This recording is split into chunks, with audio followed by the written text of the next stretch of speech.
Assalamualaikum warahmatullahi wabarakatuh. Kembali lagi dengan saya Muhammad Eka Prasetya di video pembahasan rangkuman presentasi kelompok rekan-rekan saya, teman-teman saya. Di episode 3 kali ini atau video kali ini, saya akan membahas rangkuman dari kelompok 3 dengan judul Pancasila dalam Arus Sejarah Indonesia. Sebelumnya mohon maaf ya jika ada terdengar bocor suara hujan, karena memang cuacanya hari ini lagi hujan. Baik, mari kita mulai saja pembahasan rangkumannya. Pancasila dalam Arus Sejarah Indonesia. Pancasila merupakan dasar negara dan ideologi bangsa Indonesia yang berasal dari nilai-nilai luhur yang telah hidup dalam masyarakat sejak zaman dulu. Nilai seperti gotong royong, musyawarah, persatuan, dan toleransi menjadi landasan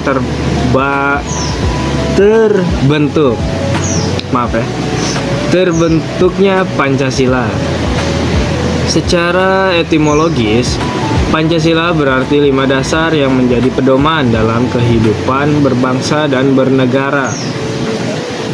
Dalam sejarahnya, Pancasila tidak lahir secara tiba-tiba, tetapi melalui proses-proses panjang, terutama pada sidang BPUPKI tahun 1945. Tokoh seperti Insinyur Soekarno mengemukakan gagasan dasar negara pada 1 Juni 1945 yang kemudian disebut Pancasila. Perumusan tersebut mengalami perkembangan hingga akhirnya disahkan dalam pembukaan Undang-Undang Dasar 1945 pada 18 Agustus 1945 oleh PPKI. Pancasila juga dikenal sebagai ideologi terbuka karena mampu menyesuaikan diri dengan perkembangan zaman tanpa mengubah nilai dasarnya. Pancasila memiliki tiga dimensi. Yang pertama, dimensi idealis, cita-cita dan nilai dasar. Kedua, normatif, aturan hukum. Ketiga, yaitu realistis, penerapan dalam kehidupan sehari-hari. Dalam perjalanannya, Pancasila mengalami dinamika pada masa Orde Lama, Orde Baru, hingga Reformasi. Pada Orde Lama, Pancasila ditafsirkan melalui konsep manipol atau USDEK. Sedangkan pada masa Orde Baru, Pancasila dijadikan asas tunggal dan dijadikan jabaran dalam pedoman penghayatan dan pengalaman Pancasila atau disingkat P4.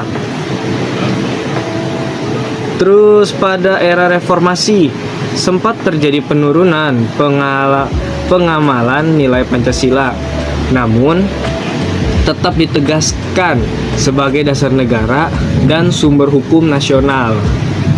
Di era globalisasi era sekarang, Pancasila memiliki peran penting dalam menjaga persatuan, menghadapi pengaruh budaya asing, radikalisme,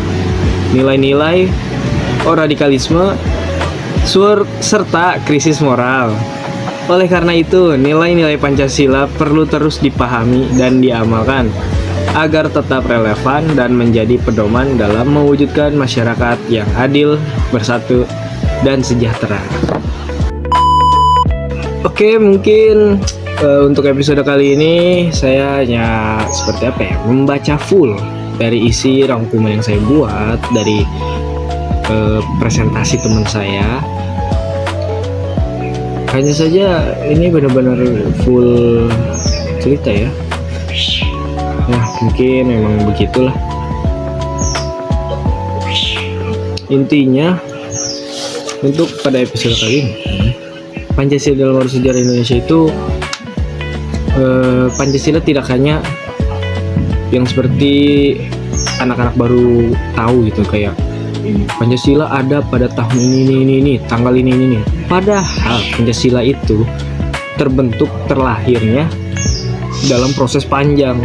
Ada sidang PPUPKI, ada sidang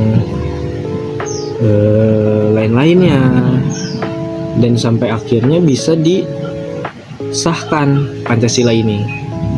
Dan nilai-nilai dalam Pancasila juga sangat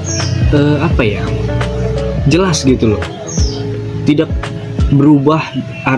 Pengertian dari nilai Pancasila tidak berubah dari zaman ke zaman, dari era-era sebelumnya, Orde Lama, sampai ke sekarang era digital.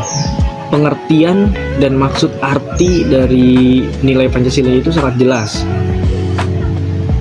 Mungkin teman-teman ada yang bisa menambahkan atau memberikan masukan